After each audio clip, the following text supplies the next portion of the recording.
প্রথমেই তো ঘুম থেকে উঠলাম, উঠে একটুখানি মুখটা দেখলাম কেমন লাগছে কি না, ভালো লাগছে কি খারাপ। তারপরে বিছানাপত্র একটু গুছাতে শুরু করলাম। বিছানাপত্রগুলো গুছিয়ে নেওয়ার পরে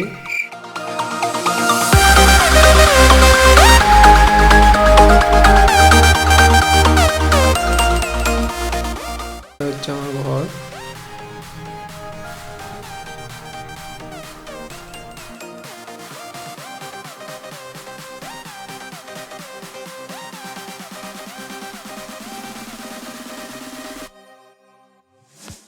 আমি একটু জল খেয়ে নিলাম।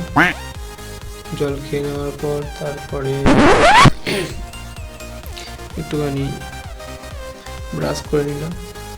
ব্রাশ করে নেওয়ার পরে মুখটা মুছলাম, মুখ ধোয়া হয়ে গিয়েছিল। তারপরে চা করতে গেলাম, মাকে বললাম মা চা করে দাও, মা চা করে দিল। এই চা হচ্ছে আমাদের।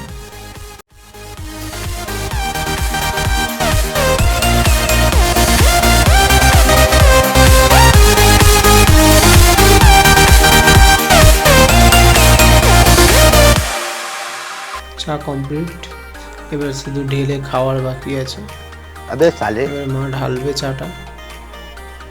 মা চাটা ঢেলে দিল, মা ঢেলে দিল চাটা, ভাগ করে নেওয়া হলো।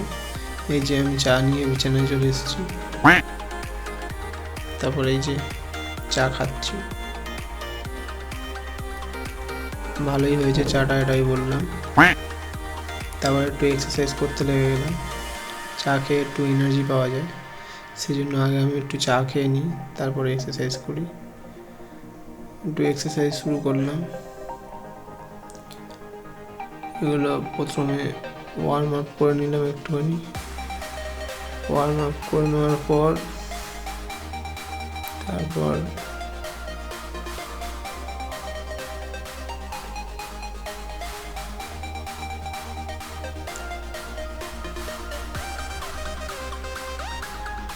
তারপর একটুখানি পুশ আপ মারবো। এই যে পুশ আপ মারছি, বেশি মারতে পারি না গাইজ, আমি 10টা করেই মারি।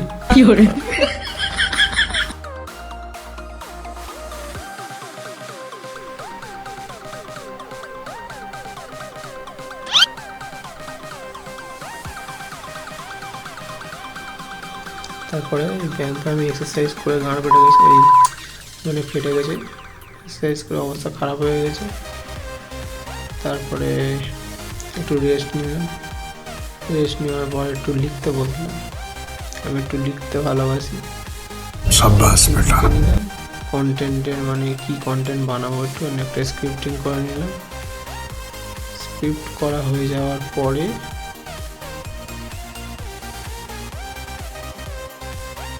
তারপরে এবার দুপুরে ভাত খাবো। স্নান করে চলে এসেছি। এই যে মা আজকে মাংসের তরকারি রান্না করেছে, ভাতটা খেয়ে নিলাম।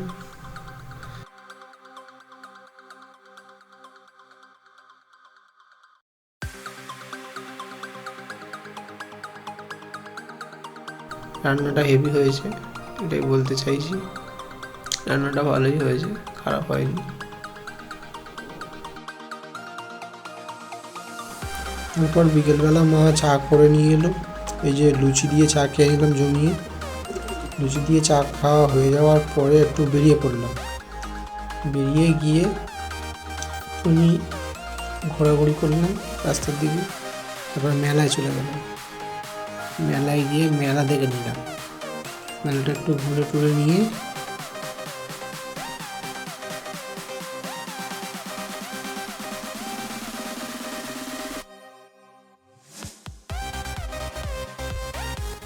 ভাত খেয়ে নিলাম মাংসের তরকারি দিয়ে।